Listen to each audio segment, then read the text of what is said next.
Good afternoon. My name is Edward Sanshin Oberholtzer. I'm the resident priest here at the Joseph Priestley Zen Sangha. We're an affiliate of Empty Moon Zen. Was it only a week ago that we sat here together? It feels like an age, and watching events unfold, I can only ask, as David did in Psalm 121, I will lift up mine eyes unto the hills. From whence cometh my strength? In hard times, this past week, hard times, these past 4 years, harder still for many of us, easier for those of us with a certain undeserved, unearned privilege, but still hard. Many, would tell us that the hard times have been with us for much, much longer. That we as a nation are born on these hard times, though of hard times for others. Where then do we turn? In what do we seek refuge? Surrounded here by these once lofty mountains of the Appalachians, now just rolling hills, I can only ask, whence cometh my refuge? Towards the conclusion of his novel, The Stranger, Camus' protagonist, Meursault, facing execution for murder, opens himself to the benign indifference of the universe, throwing himself into the arms of the world around him, not seeking comfort, for he knew no comfort was forthcoming, but just to be there with that vast, indifferent universe. Indifferent, yes. Benign, yes. And I love that choice on Camus' part of benign. Not a harsh, callous indifference, but a mild, kindly, a gracious indifference. The sky, the clouds, the wind, birds, leaves, pebbles, snow, stars, the creak of my knees, ragged breath, cold, heat, pain, mud, kittens and smallpox. And we could come and go. None of these things would notice. Well, maybe the kitten, if only for a moment.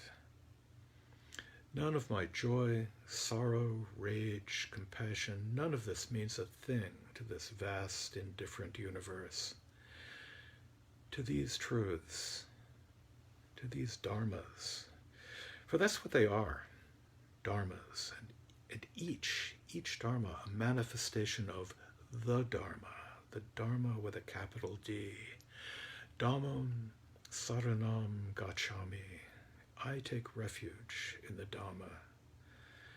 And me, I take refuge in those dharmas, in those clods, those stars, in that wind, in the smell of the grasses, in the smell of cow manure on the fields, in the smell of the diesel exhaust from the tractors, of the dharmas as indifferent as they are benign.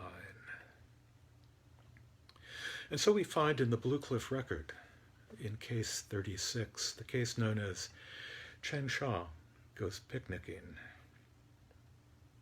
One day, Chang Sha went off to wander in the mountains. When he returned, the head monk of the temple met him at the gate and asked, "Where have you been?"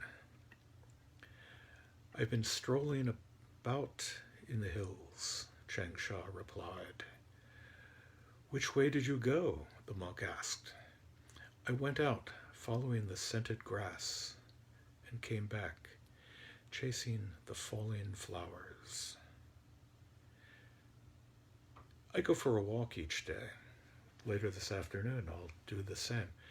I go down the road, past the soybean field, past the housing development of ghastly McMansions.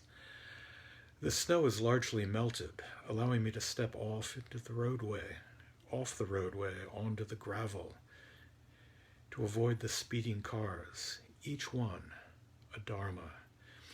These are on the way, eventually quieter lanes through meadows, fields, and woodlands. The sky, the fields are a refuge.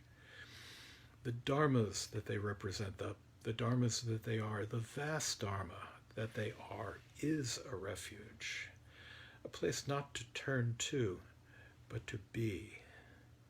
The vast, benign, indifferent, wondrous, and pulsating universe, there no matter what we do, there no matter who we are, the world goes on, the fragrant grasses lie down with the passing breeze, whether I'm there or not. The falling flowers drop their petals, whether you are there to chase them.